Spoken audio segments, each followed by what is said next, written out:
Hey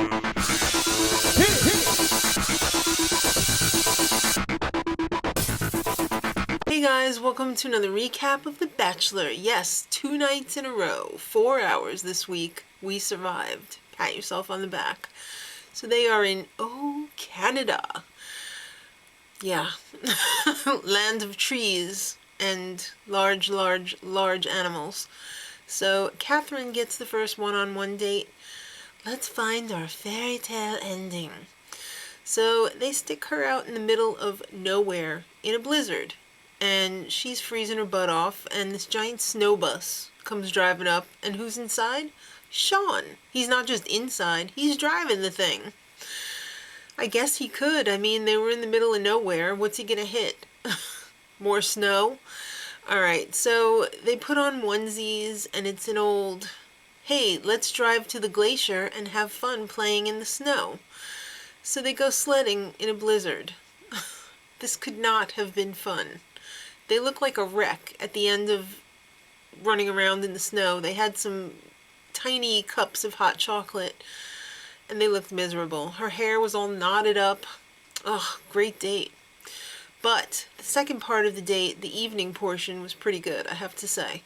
They took a horse-drawn carriage to an ice castle that was made just for them, where she drops a bomb on him. This poor girl. I have new respect for her. She told him that at age 12, when she was away at summer camp, her and her friend were on a trail in the woods. Her friend was walking in front of her. She heard a crack. A tree fell down, crushed her friend, killing her instantly. Ugh. That is just like inconceivable. So of course she's gonna get the rose. Oh my god. What a nightmare. What a nachtmare.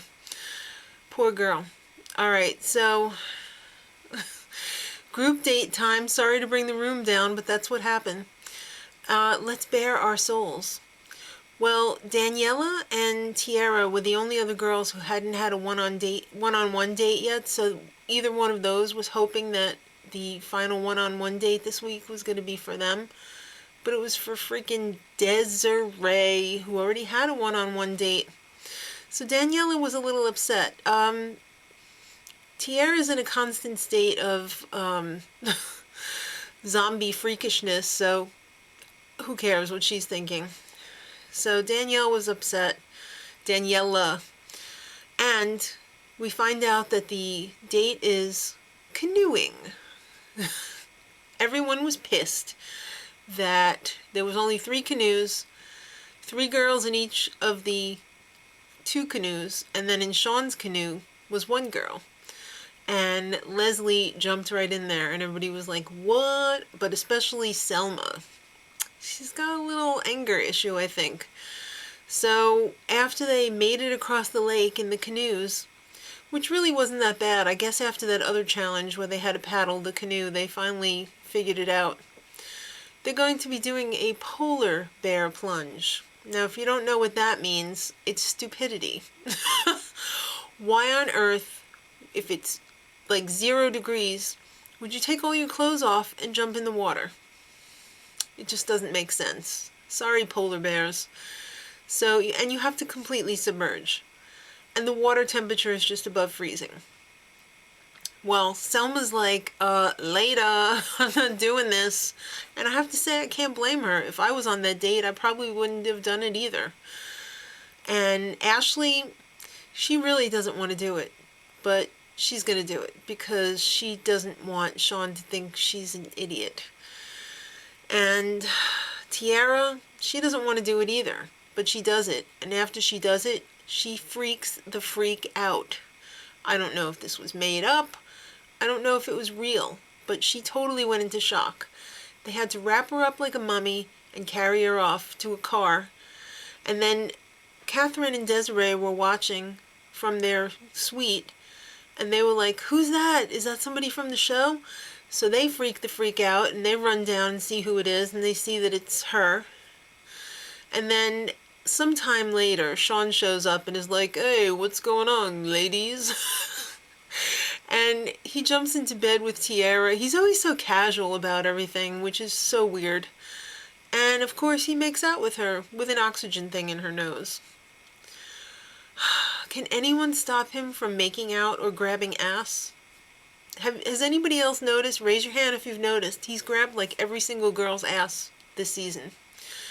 So the under darkness part of this date was at the Deer Lounge, aka I like to call it the Doe Lounge. No Tiara though. She didn't show up right away because she had to play up the I'm not feeling so well thing. But it took her a little time to get ready. She put some heels on her hooves, even though she probably couldn't feel her toes. And a few gallons of perfume before she strutted out the door. And she shows up at the party.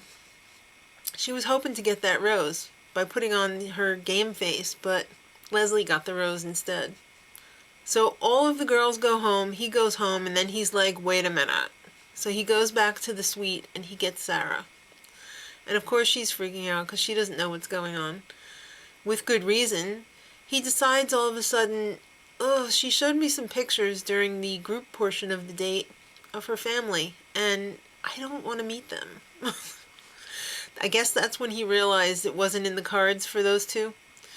So he said, he pulled out the old, I respect you too much to make you stand through a rose ceremony. I'm going to send you home now. So of course she thought it was because of her arm, like she always does. I mean, maybe it was, I don't know. But I feel bad for her because it's going to be tough for her. It is tough for her. So it's time for Desiree's date. And her little tagline is, don't be scared to fall in love. So they end up rappelling down a 400-foot cliff to a picnic. I'm surprised some wild animals didn't come along and eat the picnic because it was pretty much out in the middle of a field. After they stuffed their faces, they climbed a tree and they made out in it because that's what they do. Then the evening portion of that date was in a teepee. This was kind of romantic. And it also gave her the segue to tell him, I grew up in a trailer park, and part of that time, I lived in a tent. Okay. He didn't seem to be too fazed by it. I guess as long as he can make out, he's okay. He loves poor girls. That's why she gets the rose. Actually, I don't know why she got the rose. Maybe he likes Malamars. I mean, her hair is so flat. There was one date, I'm sorry to be nitpicking, but there was one date when her hair looked really good, and I think that was last week, or maybe it was yesterday. Who knows? My concept of time is all thrown off this week because of this double episode week. And it was right back to Malamar head again tonight. She really needs to look in the mirror once in a while and figure out what to do with her hair. Alright, so cocktail party time, or as I like to call it, kooktail party time. Because these girls are a little kooky. Selma, she says that she's Muslim, yet prances around with her boobs out and is on a dating show. So, what does she do? She pulls out the big guns tonight, or the so-called big guns. She kisses him on TV. It wasn't even really a kiss. She basically touched lips with him. But what does that matter? Her boobs were out, for crying out loud. Did she go to the Bill Clinton School of Press? I did not have sexual relations with that woman. I'm a good Muslim even though my boobs are out. I don't get it at all. And then Lindsay pulls out the old, I'm not going to kiss you. Let's make out. Then Ashley pulls out the old scarf and says, blindfold me. How 9.5 weeks? Come on. We're not amateurs here. Then it's time for the rose ceremony. And I have to say I was pretty shocked that Tiara got a rose. Pretty shocked. Especially, well, I'm not surprised that he sent home Selma. Because once she put out, the thrill of the chase was gone. You're done for, honey. You should have kept your mouth shut. And then Daniela, I feel bad for her because she really never had a chance. She didn't have that one-on-one time with him and didn't get a chance to know him. You know what? You're better off, honey. Just go home and find the nice boy. So next time they're going to be in St. Croix because we've had 2 cold shows. Now we have to have a warm one. It's the rule.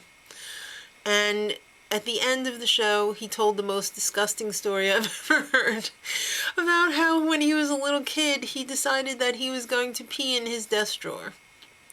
Do we have to talk about that anymore? I don't think so. It's pretty self-explanatory. Till next time, much love.